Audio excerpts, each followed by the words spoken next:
Sugar کے مریض اکثر یہ سوال کرتے ہیں کہ ہمیں کھانے کے کتنی دیر کے بعد واک کرنی چاہیے۔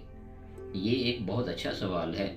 ماہرین کی رائے کے مطابق اگر ہم کھانے کے آدھے گھنٹے کے بعد 30 منٹس کے بعد اگر ہم 5 سے 10 منٹ یا 15 منٹ کی ہلکی پھلکی چہل قدمی کر لیں تو اس سے ہماری جو کھانے کے فوراً بعد شوگر سپائک لیتی ہے، اس سے ہماری شوگر کنٹرول ہو سکتی ہے، کھانا ہضم ہو جاتا ہے اور ہماری ادویات جو انسولین یا ہم کوئی میڈیسن لیتے ہیں اس کی مقدار کم کرنے میں ہیلپ فل ثابت ہوتی ہے۔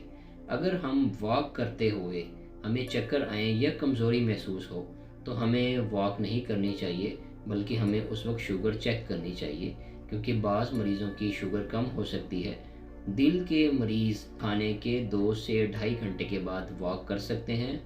ہمیشہ واک کرتے وقت اگر کوئی سانس پھولے، سینے میں درد ہو، فوری طور پر واک روک دینی چاہیے۔